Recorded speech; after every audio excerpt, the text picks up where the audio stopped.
welcome to another edition of the MMA Lock-Cast. I'm your host, Manpreet, aka MMA Lock of the Night, and your boy on social media at MMALOTN. This week, we're going over UFC Orlando, which is headlined by two welterweight fights in the main event. We got Kevin Holland taking on his stiffest competition to date when he's going up against Stephen Wonderboy Thompson, who I'm sure is thankful to finally not fight a grappler. And in the co-main event, we have the return to the welterweight division for Rafael dos Anjos trying to make one last run for a title. This will probably be his last chance, but couldn't get a better stylistic matchup for him to make that re-entrance into the welterweight division by taking on Bryan Barberena, who's on a Legends tour, it seems like, as he defeated Matt Brown 2 fights ago, and then Robbie Lawler in a slugfest in his last fight. So Dos Anjos looking to utilize his full mixed martial arts game to go out there and defeat Bryan Barberena. A couple other interesting fights sprinkled out throughout this card, which is going to be taking place in front of a live crowd, which is not the usual for fight night cards, but that's what we're getting here. And it seems like the UFC has bolstered this card so that they can sell the maximum amount of tickets once it comes to fight time. But before we get into the breakdowns, let's go over the last two events in terms of a betting recap so that we can look on forward as well and hope to continue this momentum of a two event winning streak that we're currently on. So let's go back 2 weeks ago to the Kennedy Nzechukwu and Iwan Kutelaba fight card, which turned into that fight card after Sergey Spivak and Derek Lewis was canceled right before the main card was about to begin due to some sort of health scare from Derek Lewis, which I haven't really found out what the genesis of that was to begin with. So hopefully some news comes out about it soon enough, and hopefully Derek Lewis's health is in tip-top condition so that he can come back and do what he does best, and that's knocking fools out. All right, let's get to this card, like I said, which took place on November 19th. We'll go from the bottom here, according to my Bet MMA tip stop page. And it starts off with the parlay that I had, 2.16 units at minus 108. First leg was the Jack Della Maddalena and Danny Roberts fight to not go to a decision. That was coming in at minus 330. Have no idea why it was only minus 330, knowing the durability issues of Danny Roberts and the stylistic nature of both of these guys and how they like to go out there and slug.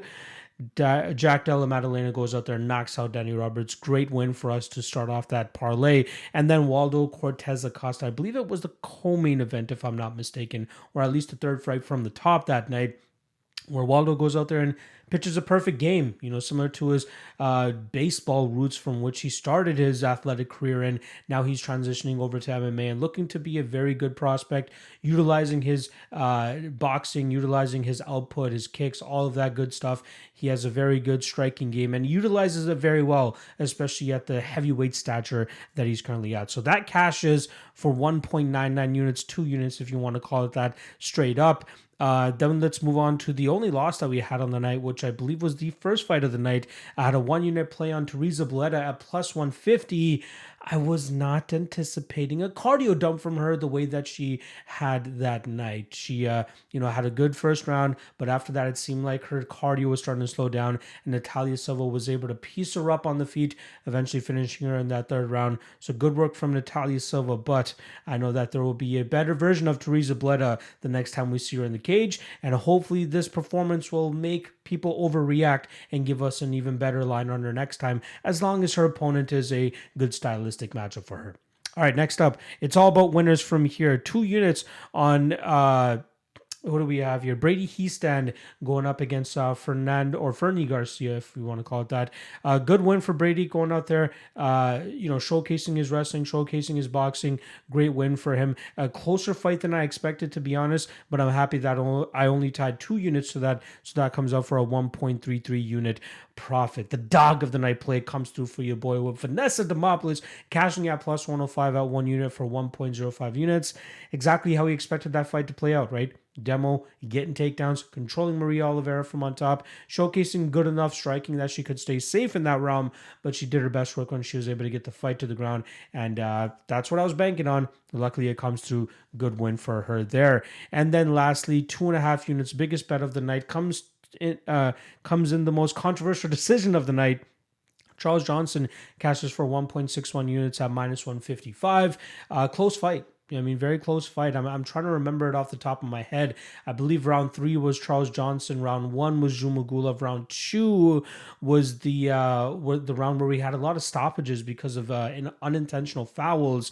And I think that's ultimately what caused the judges to give that round to Charles Johnson, because Zhumagulov started off the round great, but after all those pauses and all those, those hiccups in the action and the flow of the action, Charles Johnson was the one that ended off that round a little bit more emphatically.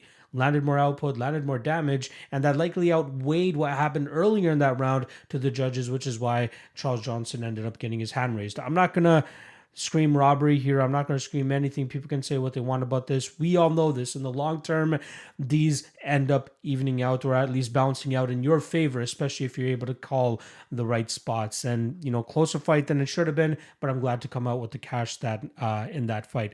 So all in all, plus 4.99 or plus 5 units for a 58% ROI on UFC Vegas 65. Happy with my performance there. Would have obviously been great if we got a full sweep there, if Teresa Bleda was able to come through, but we still go out there and have a very good performance. But we did have another event, the PFL World Championships, which took place this past Friday. And if my Patreon members already know, and I appreciate everybody that's already upgraded, I announced last week or 2 weeks ago at this point now that I'll be taking on regional MMA promotions, which includes PFL, LFA, Cage Warriors, CFFC, and Fury FC, all which will be under a new Patreon tier for the extra work that I'll be putting in for you guys. And it seems like a lot of people were happy with the performance that they got from us. So we got plus 4.15 units in total here on that card. Let's start off with the losses. We had a 1 unit loss on Matthias Scheffel as my dog, and then I play against Antti Delia. I was impressed with his ability to strike with a lot of guys, but it seemed like he could not deal with that power of Delia. Delia puts it on him and gets him out of there.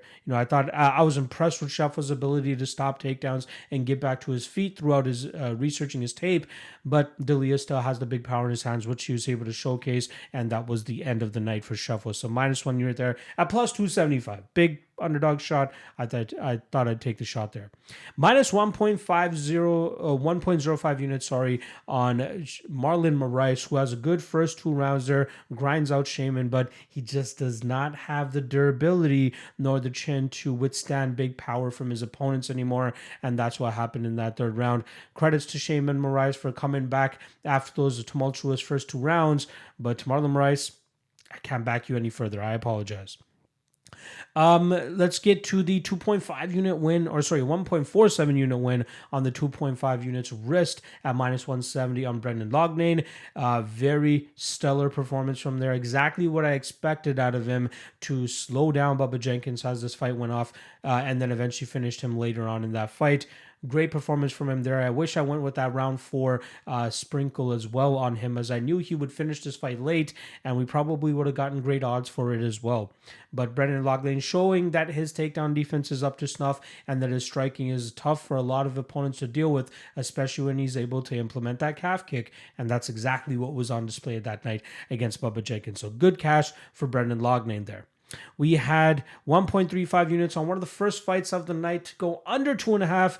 Ducote Dicheva goes out there and just absolutely decimates Catherine Koroginis, I believe her name was. 1.35 units at minus 135, cashes for 1 unit. I wish I went a little bit deeper on that, knowing the skill discrepancy, especially when this fight was on the feet, that Ducote Dicheva would be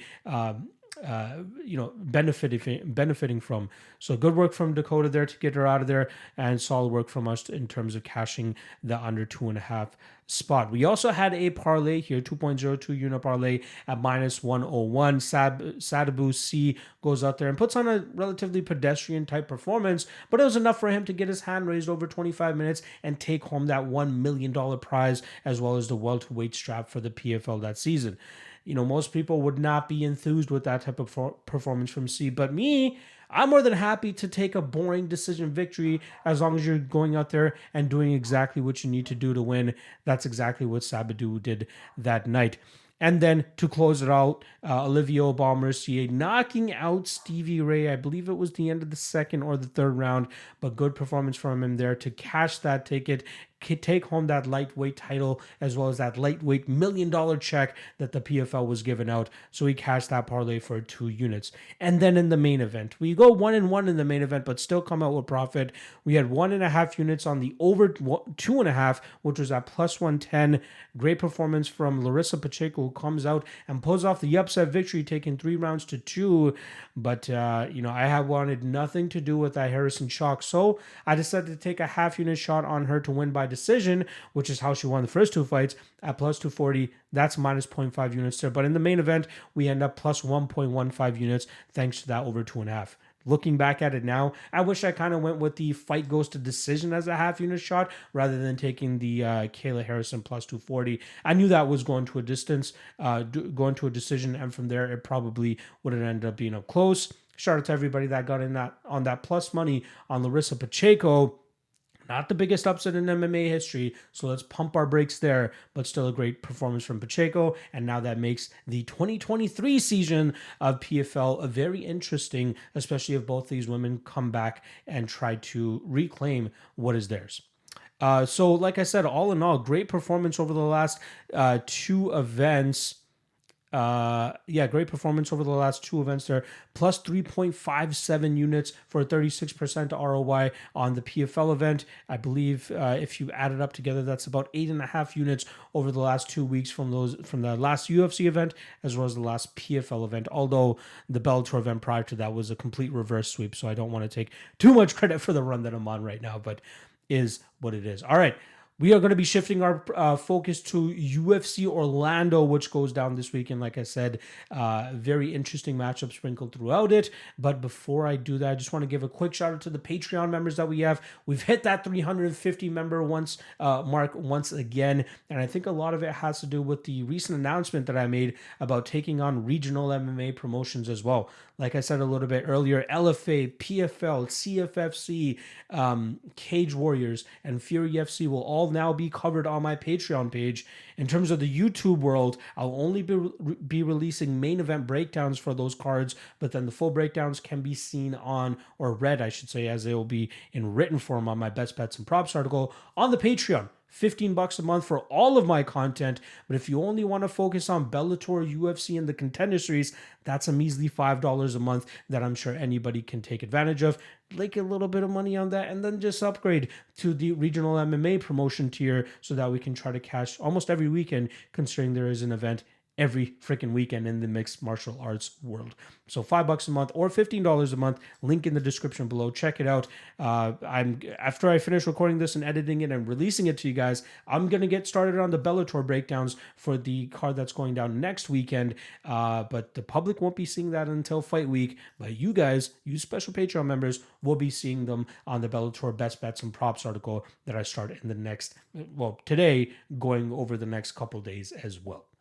All right, let's not waste any more time. Let's get into the breakdowns for this UFC Orlando card, and let's start off in the women's flyweight division, where we got 9-0 Yasmin Jauregui making her second walk to the octagon as a minus 300 favorite. She's going up against Estela Nunes, who comes in with a 6-3 record and as a plus 250 underdog. Now, I think there is a bit of a hype train here starting on Yasmin Jauregui, considering she's at minus 300 in this spot. Is she deserving of it? Probably, but I think there's still other things that we need to find out about her game. I think she still has to go out there and fight legitimate competition to prove that she has what it takes to be a top-level flyweight in this UFC division. And Estela Nunes will push her in the early going of this matchup. Jauregui, great striker, utilizes her wrestling when she needs to, but when she's at her best, she can utilize her combination striking from distance and piece up her opponents, similar to what she did in her debut against Yasmin Lucindo. I believe that took place at the UFC San Diego card back in August.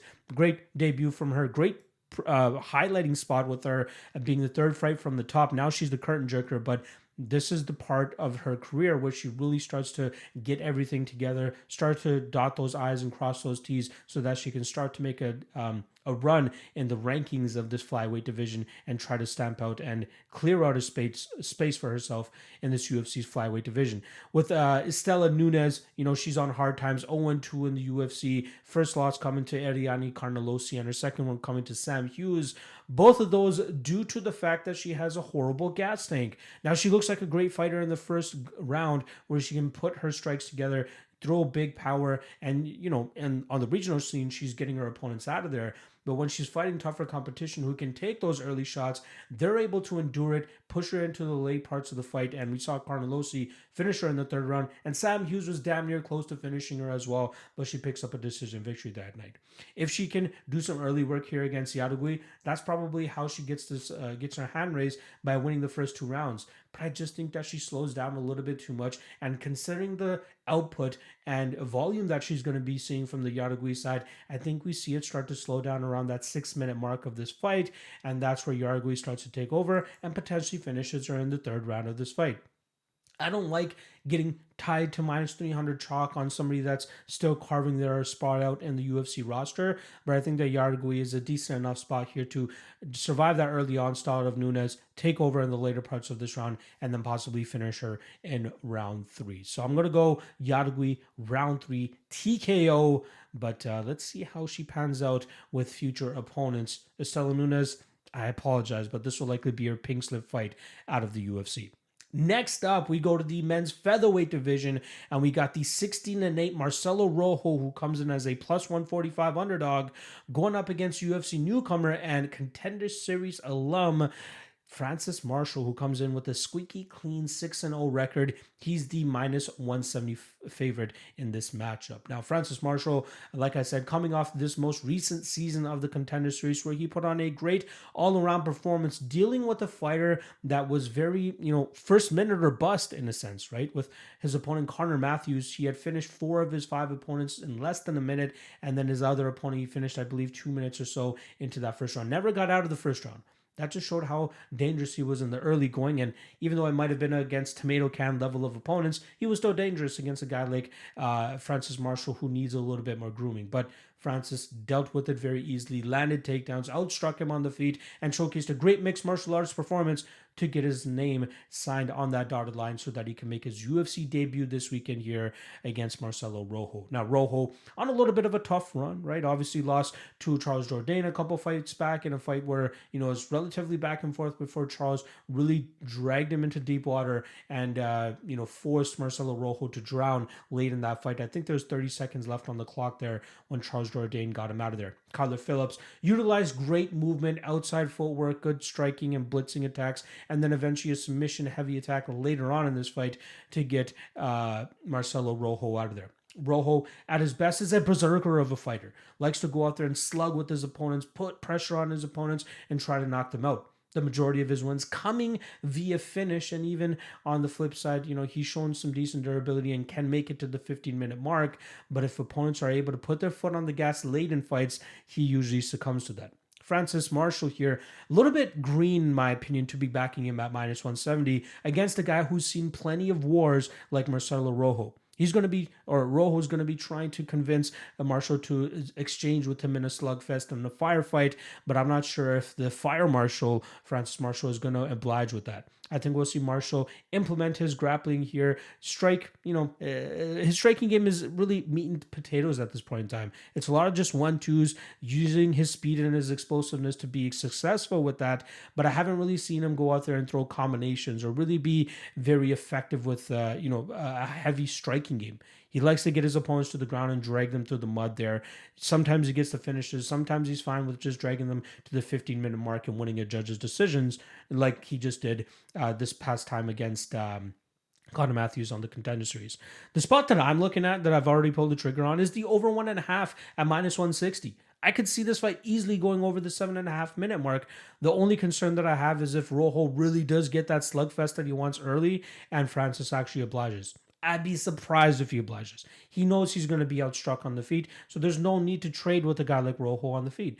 Rojo can hold his own on the ground, and I think that Marshall still has some grooming to do before he can actually be a talented finisher on the mat, especially against a step up in competition. Which is why I like this fight to go deep into the rounds, and I think the deeper that this fight goes, the more success that Marshall is going to have in terms of holding Rojo down and controlling him in those positions, whether it's in the clinch or when he eventually gets the fight to the ground and controls him there.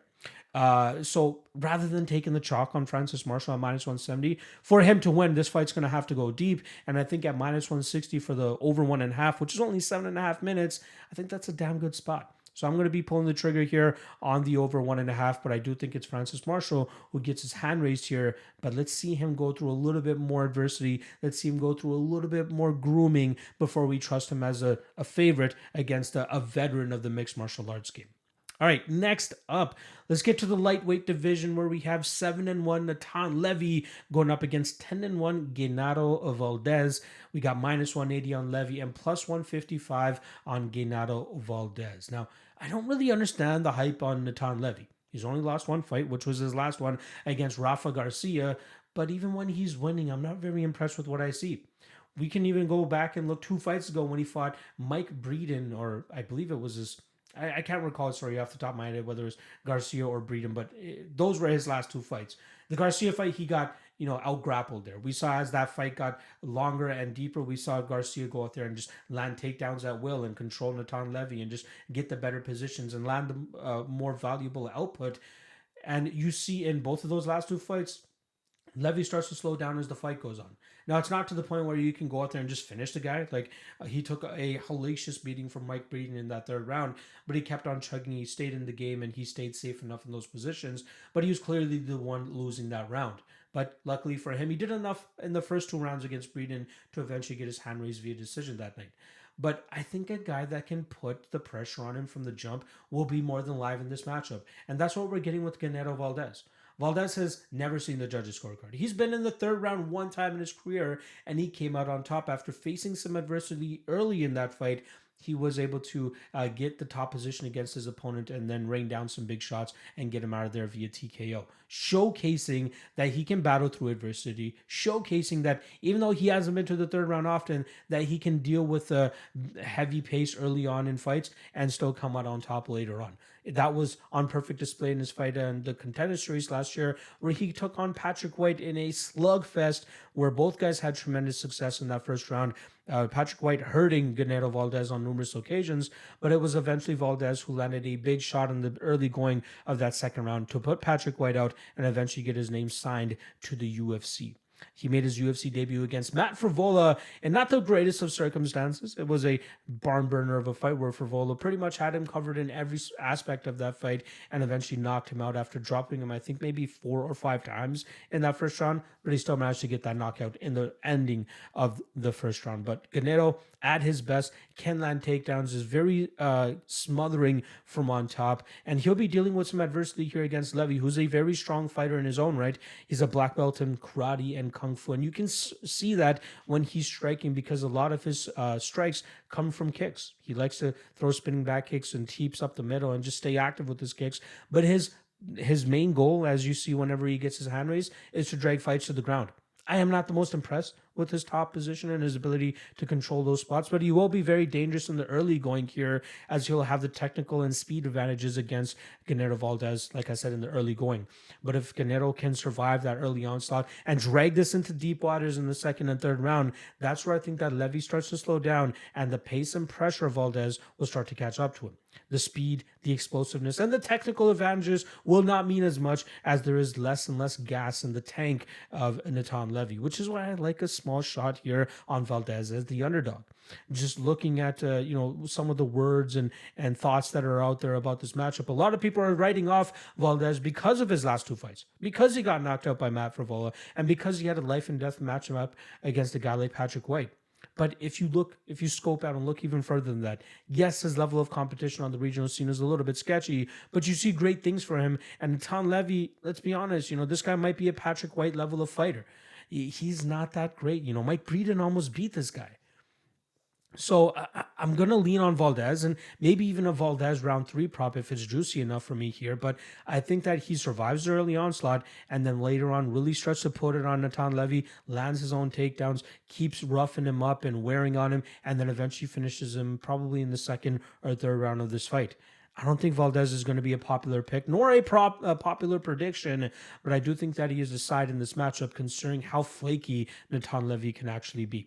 So give me Ganero Valdez, give me him inside the distance, and give me him a fight round 3 finish as well. Again, most of the props not out by the time of this recording, so I'm just kind of thinking what they could potentially be. All right, next up, we got the women's flyweight division on display here as we have 10-1 Tracy Cortez coming in as a minus 105 underdog to 11-3 Amanda Ribas, who's coming in at minus 115. Now, this is a weird fight at this point in time, right? They're buried on the prelims of both these women. At least Tracy Cortez still a very promising prospect. Amanda Ribas, we've seen a little bit of her ceiling so far as she came up short against Marina Rodriguez back in January of 2021, and then most recently coming or losing at the hands of Katlyn Chookagian, who just showcased a much better striking, a more output. That second round was close, or at least Amanda Ribas won that round because of the top position that she had. But I believe that Katlyn Chookagian was the one that was landing more devastating blows or more damaging blows, which is why she ended up getting the decision that night. Ribas is tremendous when fights are on the ground, and she usually does her best work there. And in the striking realm, I think her striking is decent. Like when she has a decided striking advantage over her opponents, it looks really good, right? Like she did against Verna Jandiroba, like it did against Mackenzie Dern. But Tracy Cortez, her striking is still improving, so Amanda Ribas could probably have the advantage in that realm. But I think that Tracy Cortez's wrestling game will eventually be the difference maker in this fight.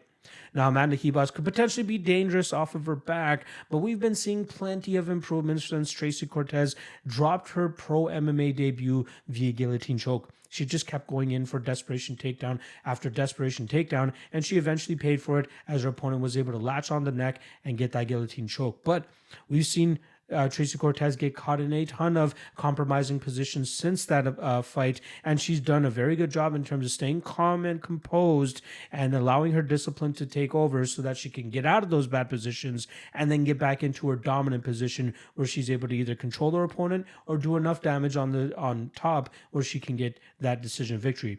Knowing that her significant other is Brian Ortega, you gotta believe that they've been working on her jiu-jitsu defense, especially with her having such a grapple-heavy approach. She's gonna have to make sure that her I's are dotted and her T's are crossed when she's in those top positions against Brazilian jiu-jitsu black belts.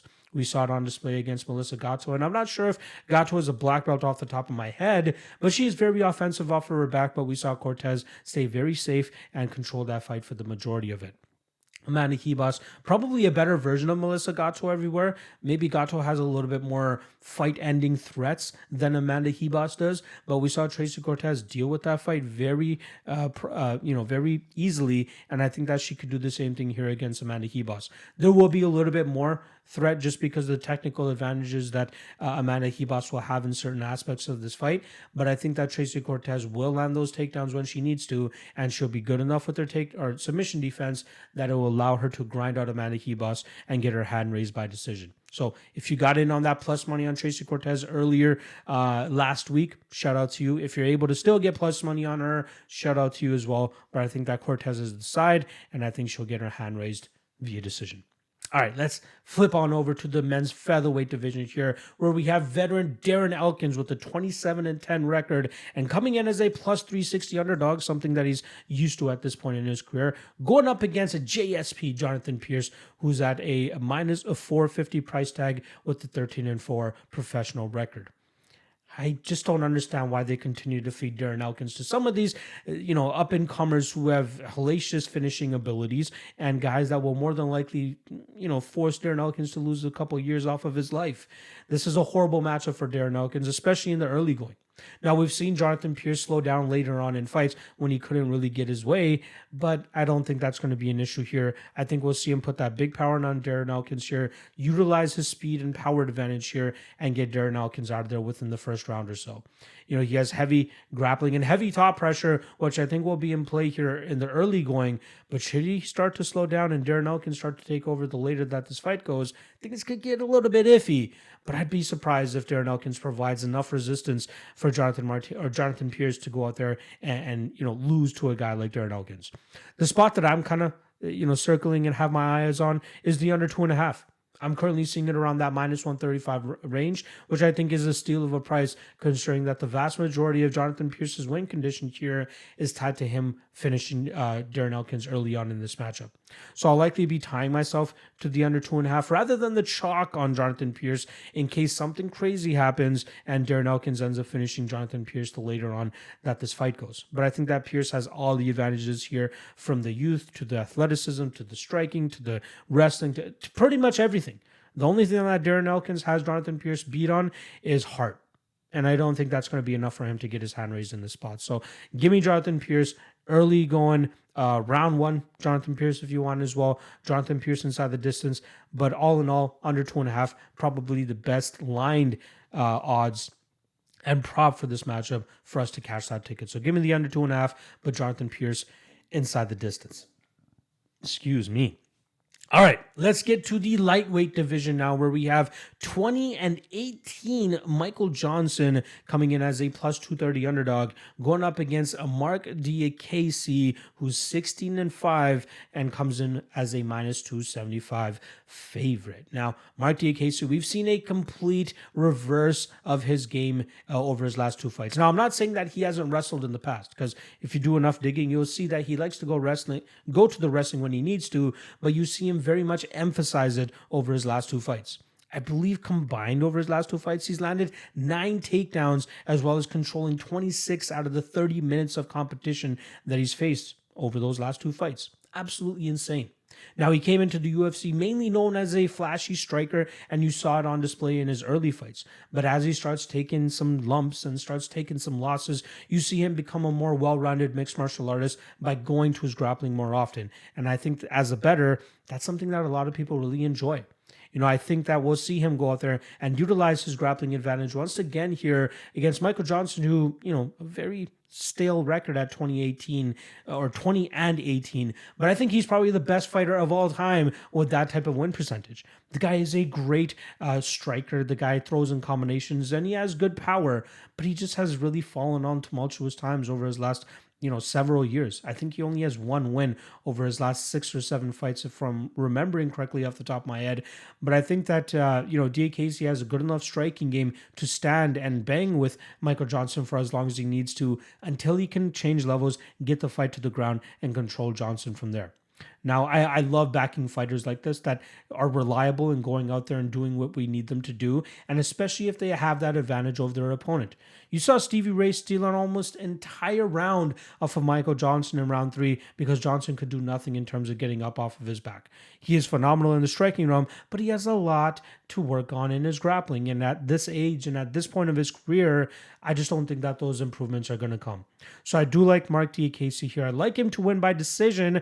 If you can get some plus money on that, probably worth the stab. But Mark Diakiese as a parlay piece, probably not a bad idea, as there are some other chalky spots on this card, which I'm sure are surefire spots too. So give me Mark Diakiese by decision, and maybe another 5 takedowns for him here. We'll see. All right, let's get to the lightweight division here, where we have Clay the Carpenter Guida still doing the damn thing, coming in with a 37-22 record. He comes in as the plus 130 underdog to Scott Holtzman, who's minus 150, and comes in with a 14-5 professional MMA record. Now, Holtzman on a 2-fight losing streak, but can you really blame him when he's losing to guys like Benio Dariush and Mateusz Gamrot? Those are very tough opponents for him to come up against, and he got finished in both of those fights. Luckily, he's taken over a year and a half off to get his facilities back about him and get himself back into the shape that's required to be competitive in the UFC. And luckily for him, I think the UFC is tossing him a softball here in Clay Guida. Now, Clay Guida still live to pull off upsets every now and then, right? Like he did it against Michael Johnson a couple fights ago where he just landed takedowns and was the more active fighter. And there was nothing that Johnson can do to stop that. But Scott Holtzman, solid takedown defense, good striking, more athletic, more powerful. Luckily, he has big power in his hands that he could potentially finish Clay Guida in this fight. But even at minus 150, I think he's a good enough spot here. Now, he turned 39 in September, and to a lot of people, that would be a big red flag. But I believe Clay Guida is turning 41 in, I want to say a week or so after this fight. Like, he's up there in age too, and he has a tremendous amount of wear and tear on his body. That is obviously on display, knowing that he has 22 professional losses on his record. Now, Scott Holtzman has defeated a fighter of Clay Guida's era recently in Jim Miller a couple years back, right? I think that was 2 years ago, right before the pandemic hit. He showcased that he can hang with the guys with that level of experience, but guys that are starting to dwindle and slow down in their careers. And that's exactly what I'm thinking we're getting here with Clay Guida. So Clay might be live a little bit earlier in this fight where he can land takedowns and maybe get up on the output. But I think as the damage starts to wear on from Holtzman and he starts to land more and more on Guida, I think Holtzman is going to start to take over. And I think that Holtzman eventually finishes Guida as well. So give me Scott Holtzman here. I love the minus 150 line on him. I think that's a bit of a steal, and I think there's a little bit of recency bias there, considering the fact that Scott hasn't been in the cage for a year and a half, considering the fact that Scott has been on a 2-fight losing streak, especially both of them coming via finish. But Clay Guida doesn't really have any finishing threat about him, which makes me even more confident on the Scott Holtzman side. So give me Holtzman inside the distance, and I think this is a successful return for him here. All right, next up, we got the women's straw weights going at it. We got veteran Angela Hill coming in as a plus 105 underdog with a 14-12 record. And then on the flip side, we got Emily Ducote with the 12-6 record coming into her second UFC fight as the minus 125 favorite. Now, tremendous debut from Emily Ducote. Sorry, I just stumbled on her name there for a second, but tremendous debut for her there against a very close friend of Angela Hill, where Emily Ducote just tore up that lead leg of Jessica Penne, eventually going on to win a decision victory. Now, she won't have the comfort of being able to lean on that calf kick here against a girl like Angela Hill, who's way more apt with the with the striking game. She has a kickboxing background, and that's usually how she goes out there and wins her fights, just like she did against Lupita Godinez last time around. Now, everybody wants to shit on Lupita Godinez for not being able to land takedowns and only throwing or attempting 3 takedowns in that entire 15-minute fight. If you told me that before the fight, I would be like, okay, maybe Angela Hill ends up winning this fight, and that's exactly what happened. She pulled off the big upset, and now everybody is all over Angela Hill, showcasing the recency bias-driven MMA betting public that we surround ourselves with. But you got to really temper those expectations and really just look at it as a whole and not just off their last performance.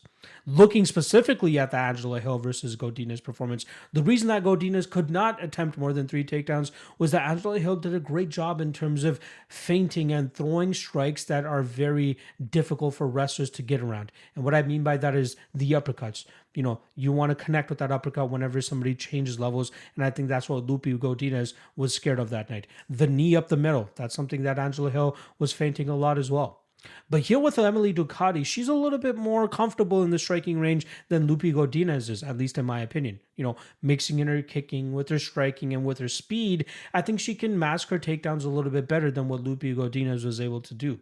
My only qualm here is that Godinez is, Ducote, this is only her second fight in the UFC. She's been fighting decent competition on the regional scene, and I believe that she's a much better fighter than that 3-fight losing streak she was on when she got kicked out of Bellator, at least got released from Bellator. Losing to Ali Malay McFarlane and a couple of the other women that she lost to. Vida Ortega, I believe, was one of them as well. You saw that she was still a little bit raw. She was only 23 years old back then. Now, a part of American Top Team, 5 years removed from that 3-fight losing streak, she's looking like the best she's ever been. Especially after that Danielle Taylor knockout that she had a couple years ago. Beautiful finish there, beautiful head kick knockout. One of the cleanest knockouts we've probably ever seen in women's mixed martial arts. That's not a Jessica Andrade fight. But she has a great all-around game. I just want to see her fight legitimate competition and still come out on top before I pay chalk on her. If she was the underdog in this matchup, I'd be, intrigued to take a shot on her here, but I'd rather just sit back and watch this fight as a spectator and see how she does against a girl or a woman, I should say, of Angela Hill's caliber.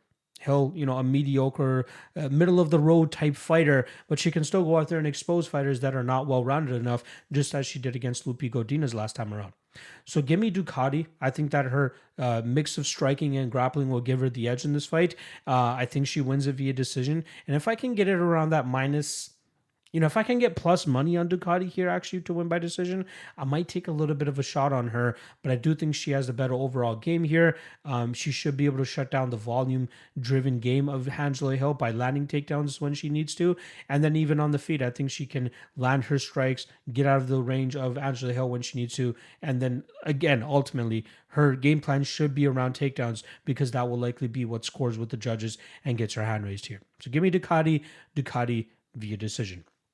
All right, next up in the men's welterweight division, we got 15-5 Nico Price taking on Phil Rowe, who's coming in at 9-3, minus 140 right now on Nico Price, and plus 120 the return on Philly Fresh Phil Rowe.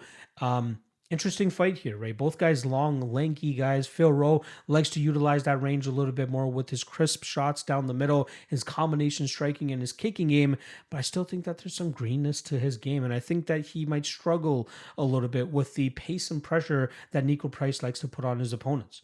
We saw Gabe Green really bring the fire to Phil Rowe, and especially in a fight where Gabe has to make up for that size and reach discrepancy that he was at. He made the most of it and ended up coming out with his hand raised via decision that night. Ryan Kosey had some early grappling success, but it ultimately came down to the gas tank of Phil Rowe, which allowed him to get that finish in the second round, similar to what he was able to do against Jason Witt after dealing with the grappa heavy approach as well. But Nico Price, solid gas tank, and has showcased over his last couple of fights that he doesn't mind going after a grappa-heavy approach if he needs to. And that's likely what he's going to have to do here against Phil Rowe, who might technically be the better striker here. But the fact that he throws in combinations and more volume makes him a little bit more dangerous on the feet than what Nico Price will bring. But Nico Price has fight-ending power. His first 11 fights in the UFC did not see the judges' scorecards because of how wild this man is. I used to lean on a lot of his violence bets to cash some tickets, but over his last 3 fights, they've all seen the distance. But that doesn't come without the fact that he could still go out there and throw and possibly land on Phil Rowe here and potentially put him up. But I think we're going to see a grapple heavy approach early from Nico Price here, and I think that will allow him to get that dominant position that he needs to eventually get that TKO finish from on top, or potentially even a submission with one of his nasty chokes with his long gangly arms that he has. I think Phil Rowe could be a decent prospect, but I want to see him go out there and endure the war a little bit more before I actually trust him to go out there and cash some tickets for me. Nico Price has faced the top of this division and has held his own against some of them as well. And I think he's going to cause this fight to become a war, to become chaotic, and I think Phil Rowe is just not accustomed, nor is he comfortable in that type of fight. So I think that we see Nico Price drag Rowe into deep waters here and then eventually finish him. I like the minus 140 price tag on the experienced veteran, and that's probably the way that I'll be going for this matchup. Nico Price inside the distance. Let's go. All right, let's move up a division here as we go up to the middleweights as a 14-7 Eric Anders comes in as a plus 170 underdog to the Darce Knight 11-3 Kyle Daukaus, who comes in at minus 200. Now, Daukaus fell short as a minus 230-ish favorite last time around against Roman Dolidze, where he got outworked and outworked early and then eventually knocked out in the early going of that first round, really showcasing Roman Dolidze, who we're going to be talking about a little bit later on in this matchup, showcasing, Daukaus still needs a little bit of work, right? His wins are against relatively mediocre competition, right? Jamie Pickett and Dustin Stoltzfus are the 2 names that come to mind at first, but you believe that he has more of a skill set to even get wins over guys better than that, against guys like Eric Anders potentially. But my qualm and my holdup here comes, that Kyle Daukaus versus Phil Haas fight. He was landing some good strikes on the feet, but he could not contend with the grappling nor the the strength of Phil Haas, and that's what Eric Anders is going to be bringing here. Eric Anders has long been getting by with his athletic and physical advantages that he has over his opponents. The guy used to be a college football player, and you can see in the way that he fights and how he goes about his game. He's very physical. He wants to control you as much as possible. He wants to try to drag you to the ground and do solid work from there. His striking game still needs a little bit of work, in my opinion. Daukaus might have the slight advantage in that realm, but it's not to a point where it's going to look like Israel Adesanya versus, freaking Jared Cannonier or something like that. That's not how this fight's going to look at all. My concern is really with, can Daukaus get the positions that he needs? Can Daukaus get this fight to the ground? And can he deal with the strength of Eric Anders? Because if he can't, he's going to get tied up against the cage for a long period of time, and I just don't know how much he can really do about it. So at minus 200, I really can't trust Kyle Daukaus to go out there and get a win over a guy like Eric Anders. And then with the limited skill set that Eric Anders brings to the table, I can't get tied up with the plus 170 on his price tag either. The spot that I'm looking at that I might pull the trigger on, that I have a little bit of confidence in, is the over 2.5, which is sitting at minus 175 at the time of this recording. I don't see, there's potential that Anders could find the chin of Daukaus and put him out there. That's possible. There's a chance that if Kyle Daukaus gets this fight to the ground, he can pull off a submission victory. But I think all in all, the way that this fight goes is a lot of clinching, a lot of grappling, a lot of jockeying for position, and then maybe Kyle Daukaus getting the better of those positions and possibly landing the better strikes on the feet by being more active in that realm, and then getting the decision because he's the one that was at least doing a little bit more damage, right? We saw that, a little bit controversial in the Eric Anders and Jun Young Park last time around, where a lot of people thought Jun Young Park should have lost that fight because he was the one getting control for the majority of that fight, and Eric Anders was the one pressing the entire time. But Eric Anders wasn't really backing it up with much damage. Jun Young Park was the one that outstruck him by nearly 50 or 40 significant strikes, but he was the one in the defensive position for the majority of that fight. So I understand why people are up in arms about that decision, but I still don't think it's enough for Anders to have gotten his hand raised, because the main objective of every fight and the main criteria for every fight is damage. And that's where Kyle Daukaus could potentially get up here against Eric Anders. So the over 2.5 is probably where I would put my money if I bet this fight at all. But I do like Kyle Daukaus to get his hand raised and for him to get his hand raised via decision. But I want none of that minus 200 line. All right, let's stick in the middleweight division here, where we have 23-7 Jack Hermansson taking on 11-1 Roman Dolidze. Jack Hermansson coming in as a minus 170 favorite, and Roman Dolidze coming in at plus 145. Now, Dolidze came in as a short notice step up, as Derek Brunson unfortunately had to pull out of this fight, and I was very much liking Jack Hermansson in that fight, but we're not going to get it. So now we got a different puzzle here for Jack Hermansson. And this one gives me a little bit more pause than anything, right? Jack Hermansson, we saw that he can go out there and stay on his bicycle and outstrike, superior strikers by just staying out of range and just landing kicks and punches every now and then and staying out of danger like he did against Chris Curtis. Good win for him there.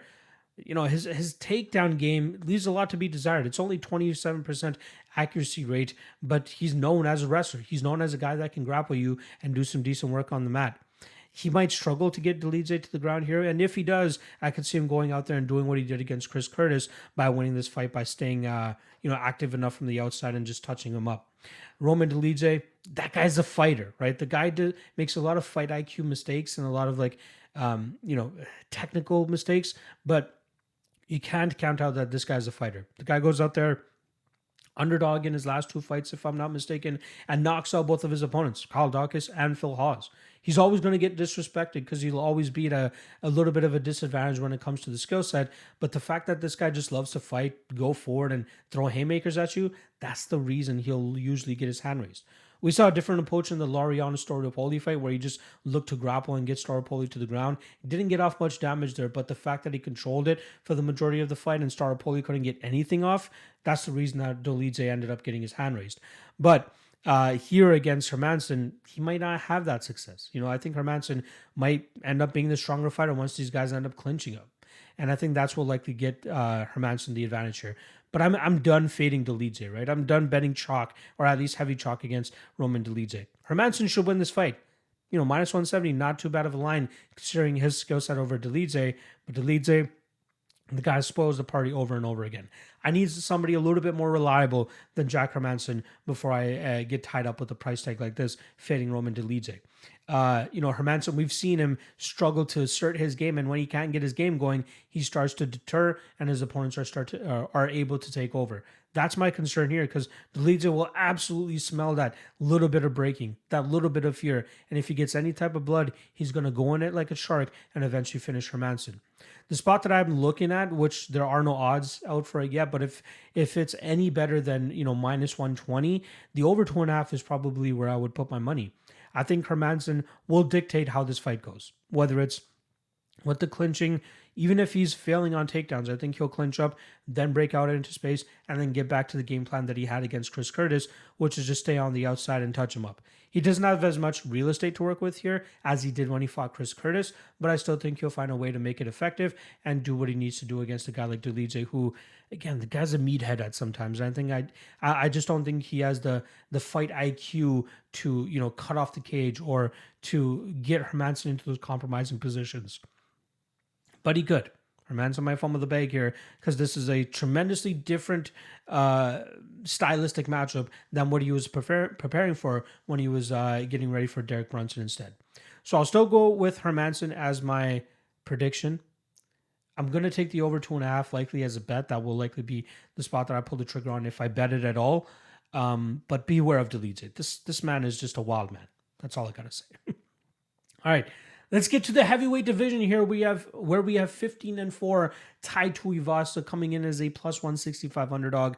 He's going up against Sergey Pavlovich, who's 16-1, who's at a minus 195 favorite price tag. Now, Pavlovich lost his UFC debut against Alistair Overeem, where he got grounded and absolutely pummeled to smithereens, but since then has batted a pretty,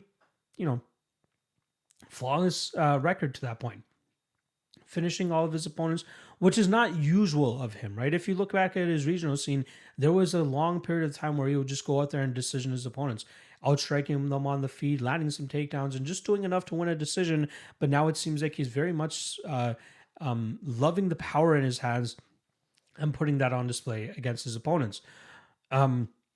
Here against Tuivasa, he's going to have to worry about that big power coming back his way, not to mention the leg kicks that are going to be coming his way as well. Tuivasa, that's kind of his game. He's a slugger that likes to throw big power on the feet, but he likes to set it up by damaging the lead leg of his opponents and then reaping the fruits of his labor after that. My kind of lean here is the over here at plus 170, and the reason I think we're getting that price tag is because of the recent finishes from both of these guys. Obviously Tai Tuivasa was forced to go deep into his matchup against Cyril Gane before Gane was able to knock him out in the third round, but I could see this being a slow, drawn-out fight. I could see both guys respecting the power of each other and this being, creeping into the second, possibly even third round. I could see Pavlovich even looking to get the takedown and keeping Tuivasa static up against the cage and just roughing him up there and eating up minutes off the clock from those positions. But then, man, it's heavyweight at the end of the day. And if these guys really want to throw and try to land that big power, both of these guys believe they can knock the other guy out. And that should be enough that either guy will just throw caution to the wind and they might end up paying for it, or they might end up getting their hand raised by landing that big shot as well. I do believe Pavlovich has more paths to victory here, but I just can't get tied up to that minus 195 line considering Tuivasa, his leg kicks, and the power that he possesses. So I'd rather maybe take the over 1.5 at plus 170, as that's a much better price tag than the minus 195. And I do think that Pavlovich, like I said, has more ways of winning this fight, and he likely can stay safer than what Tuivasa will end up being able to do. So I like Pavlovich here. I like him to win by decision. I like the over 1.5 the most, but it's fucking heavyweights, guys. This is a very volatile fight. I know more than likely to be keeping my name off of it, or at least my money off of it. All right, next up, men's flyweight division. We got 18-2-1 Matheus Nicolau coming in as a minus 365 favorite. Being the big underdog is never anything new for the 16-7, Matt Schnell. I want to say Matthias Schnell, but no, it's Matheus Nicolau. Matt Schnell coming in at plus 300. Now, looking back at Nicolau's record, right? I've been big on the guy. I've had him as a lock of the night play a couple times. Impressed with his striking game. He has a good takedown game, great jiu-jitsu as well. He is the better overall fighter here. Don't get me wrong. But the guy fights relatively competitive with his opponents. And at a minus 365 price tag, you think a lot of people would expect him to just go out there and knock out Matt Schnell, and that's why he's a big favorite. That's why I think he's a big favorite. But I expect this fight to go, it could potentially go the full 20 or 15 minutes, right? And if it does, and if it remains a kickboxing matchup, Matt Schnell has great combinations and great speed, and that could potentially allow him to get a leg up here against Matthias Nicolau, I should say. Nicolau, again, he will likely land the more damaging blows, but I think the volume and the output of Matt Schnell could cause some issues here for Nicolau. Again, should Nicolau not get the finish. So I don't want to get tied to the minus 365, but the under 2.5 and the Nicolau inside the distance is likely where I would put my money, because I think that Schnell has tremendous durability issues, and I think Nicolau has enough power in his hands to put down and out a guy like Matt Schnell. So the under 2.5 currently around that minus 110 range. We'll see where the public starts to drive that line. If it gets to plus money, I think that'll be a good play. But I would rather take Nicolau inside the distance than parlaying his minus 365 line.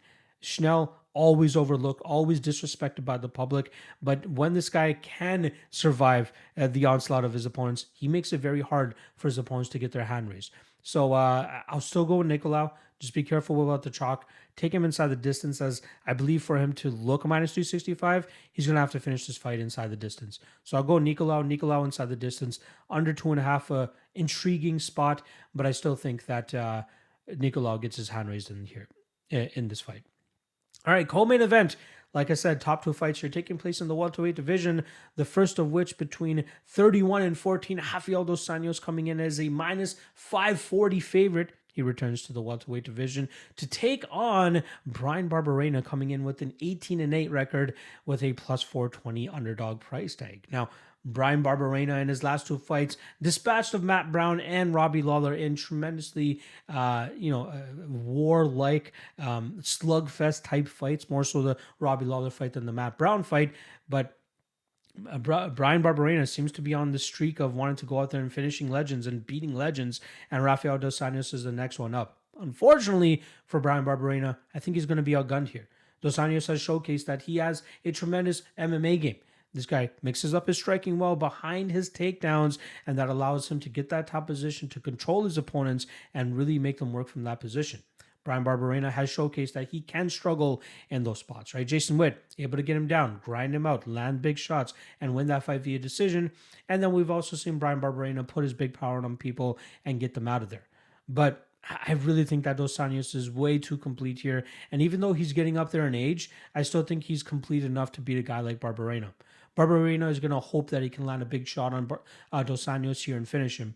But I think that Dos Anjos will be mixing up his strikes, his speed, and his takedowns too well for Barberena to catch him. I wouldn't even be surprised if Dos Anjos ends up getting a submission victory of some sort. But giving Barberena's durability, giving his knack for staying in fights, I'm going to say Dos Anjos by decision. But I am not going to bat an eye at anybody that wants to parlay Dos Anjos at this price tag. He is the far superior fighter, right? We just saw him go out there and, have 4 solid rounds against a guy in Renato Moicano who's way better than Barberena. And again, I get it. Moicano came in off the boat, drinking and smoking and on short notice, but he showcased a great game plan there. Showed a solid game plan against Fiziev, who is far superior than Bryan Barberena, although Fiziev did finish Dos Anjos late in that fight. But this is a 3-round fight. This is not a 5-round fight. Dos Anjos has more than enough gas tank and durability to put on the pressure and pace on Barberena that Barberena will not be able to keep up with. So I think Dos Anjos, I'd call him a lock of the night essentially, but you would never want to bet a minus 540 straight up like that. But like I said earlier on in this podcast, there are some good chalky spots that you can parlay up for some surefire spots, and I think the Dos Anjos will be an integral part of that. Again, I'm not fully sold on his method of victory here, but I am pretty much sold on the fact that he will win this fight without too much issue. So let's go Dos Anjos. I'll say Dos Anjos by decision just for the sake of this podcast, but just go ahead and parlay him if you want. All right, that brings us to our main event of the evening. We got welterweights going at it here. Wonderboy Thompson coming in with a 16-6-1 record. He's coming in at plus 120.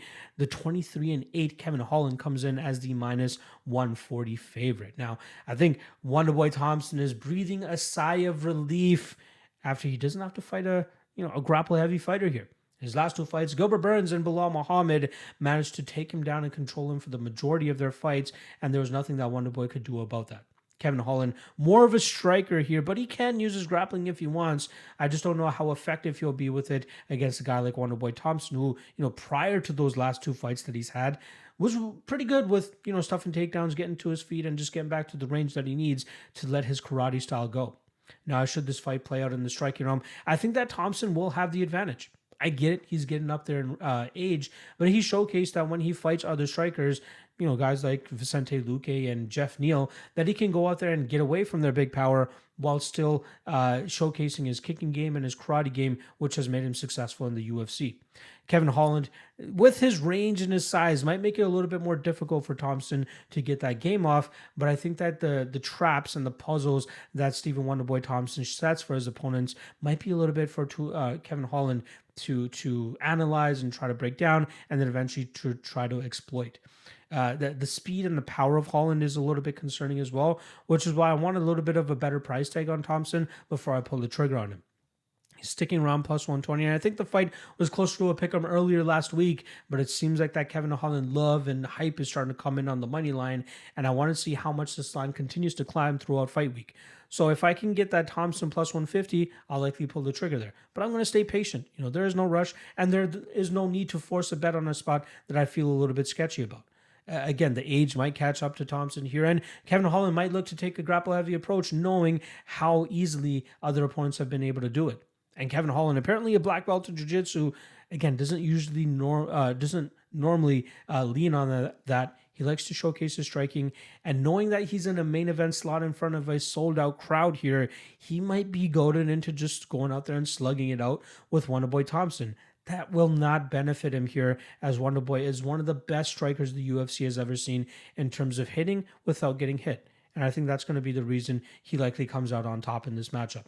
Close fight, but I do lean Thompson here, especially against another striker. He should showcase why he was so successful in the UFC by outmaneuvering Kevin Holland on the feet, landing the better strikes, possibly even landing a couple knockdowns here, which should allow him to get his hand raised via decision. So Thompson via decision plus 400, worth a little bit of a sprinkle no matter where the money line is at. But I think that he is a superior striker here. As long as his durability and his takedown defense, should Holland look to attack it that way, as long as those things hold up, he should be able to get the better strikes off here and get his hand raised via decision. There you guys go. Full UFC Orlando breakdown for you guys. I think that's 14 fights. They might have been 15, but I think they lost one as well. But a tremendous amount of fights on the card here. Hope you guys enjoyed the breakdowns. Hope you guys enjoyed the podcast. Hit that like and subscribe if you haven't already. And if you want early access to the Bellator 289 breakdowns, I'm going to get started on those later today. This is Monday of fight week for UFC Orlando. Bellator doesn't take place until December 9th, which is still a full 12 or 13 days away. But the Patreon members are going to get a nice and early sneak peek at that as I start to break down the best bets and props article over the next couple days. Not just that, but the LFA is back in town as well. And those breakdowns will be on the regional MMA tier of the Patreon, starting hopefully by the end of this week or early next week. Keep your eyes out for that. LFA, Fury FC, and Cage Warriors all going down. CFFC, all four promotions going down in December, and all four of those events will be fully broken down on the Patreon as well. So make sure you guys check that out. All right, going for my third straight winning event this weekend, hopefully with UFC Orlando. Picks will be free for the public on Friday before the fights, but I've already gotten 4 bets down, only available on the Patreon. At least you don't have to wait till Friday in case line movement and all that stuff. Hop on the Patreon right now and you can get those bets for this card and lock them in as well. Lock of the night play for this weekend coming up as well. Haven't placed it yet. Waiting for limits to open up. Once they do, I will place it and the Patreon members get that first and foremost. All right. I'm going to quit rambling on and being a salesman over here. Appreciate all the love. Appreciate all the support. I'll see you guys throughout the week. As always, propping you up on Thursday with Crody. Friday, I have a different format for the Ultimate Weigh-In show I'll be doing. Stay tuned for that, but I'll be going live for that as well. So check that out. Love you guys. Appreciate you guys. Good luck on your bets this week. Peace.